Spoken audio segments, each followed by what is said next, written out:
Bonjour, nous vivons cette semaine avec la paracha de Mishpatim. Elle est la 18e paracha et elle fait donc naturellement suite à la 17e paracha dans laquelle nous avons lu les 10 commandements. Eh bien, cette succession de 17 et 18 vient nous faire comprendre au travers du mot « Ve'ele amishpatim » et voici les commandements, les mitzvot, du fait qu'il y ait une conjonction de coordination et voici, c'est pour nous faire comprendre qu'il nous faut avoir le même égard avec toutes les lois énoncées, élaborées par nos sages et la Torah que nous avons reçue au Har Sinaï. Et c'est comme ça que nous pourrons vivre avec cette Torah, puisque Mishpatim, c'est la 18e, c'est Hay, la vie, la Torah, c'est Tov, c'est le bien absolu. Donc pour vivre avec le Tov, avec le 17, eh bien il nous faut suivre les enseignements de nos sages et décliner cette Torah en actes de la vie quotidienne. Nous savons qu'il existe 3 sortes de commandements, les Mishpatim, les Hukim et les Edut. Voyons ici un exemple de Mishpatim, des lois, que nous pouvons facilement concevoir même si la Torah ne nous avait pas été commentée, donnée, ce qu'à Dieu ne plaise. Voyons ici une mitzvah qui est Im Kesef Talve et Ammi, Loti Yelo Kenoshe. Si tu prêtes de l'argent à quelqu'un de mon peuple, ne sois pas envers lui comme un créancier. Rachid expliquait que ce im, si tu prêtes, n'est pas facultatif. Autrement dit, quand nous avons les moyens, nous devons prêter. Et une fois que l'argent est prêté, nous ne devons pas poursuivre et aller voir celui à qui nous avons prêté en lui demandant « Allez, dépêche-toi, rends-moi mon argent ». Bien sûr que non. Mais nous avons aussi un principe qui est « Hokav ou Mishpatav l'Israël ».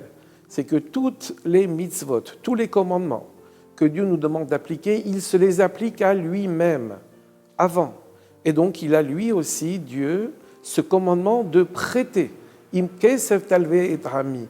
Mais seulement Hachem ne nous prête pas tout ce dont nous avons besoin, mais il nous prête des forces pour qu'on puisse avoir le mérite d'accomplir la Torah, les mitzvot.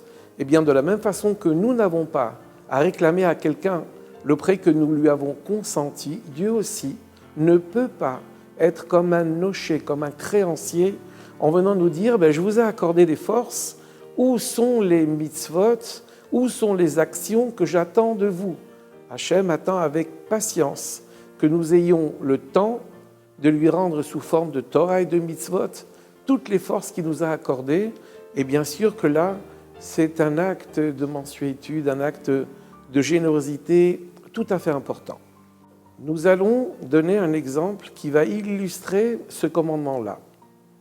Voilà qu'un roi prêtait souvent de l'argent à ses sujets, et les sujets ne lui rendaient pas souvent. Vient un homme lui dire « Mon roi, je voudrais te rendre ce que tu m'as donné, mais je n'en ai pas les moyens. » Le roi lui a dit « Va voir tous ceux à qui j'ai prêté, essaye de leur demander de me rembourser un petit peu. Et ce petit peu, et petit peu par petit peu, je considérerai comme si toi, tu m'avais payé, j'ajouterai tous les petits peu les uns derrière les autres, et j'en ferai ton remboursement. » Eh bien, cet exemple nous enseigne que si nous-mêmes n'avons pas la possibilité de rendre à Hachem, sous forme de Torah et de mitzvot, les forces qu'il nous a données, allons voir nos semblables, allons leur expliquer qu'il faut se mettre dans le giron de la Torah et des mitzvot. Ce qu'ils pourront faire en guise de remboursement de dettes sera mis à notre crédit. Mais bien sûr que nous ne le faisons pas pour cela, mais Hachem s'en contentera. Et c'est comme ça que les choses iront dans le bon sens. Et peut-être, si on voulait ajouter encore un dernier exemple, si toutefois nous n'avions pas encore la possibilité ou la présence d'esprit de rendre sous forme de Torah et de mitzvot, alors Hachem fait en sorte qu'en bon père, il ne donne pas tout ce qu'il doit nous donner. Et il donne les choses finalement petit à petit, peu par peu, pour que nous venions s'adresser à lui et que nous réalisions que ce que nous avons vient de lui. Et petit à petit, nous en arriverons avec l'aide de Dieu à lui rembourser sous forme, encore une fois, de Torah et de mitzvot, toutes les forces qu'il a bien voulu nous consentir. Et c'est comme ça que finalement, nous arriverons à nous acquitter de notre travail pour le bien de tous. Au revoir.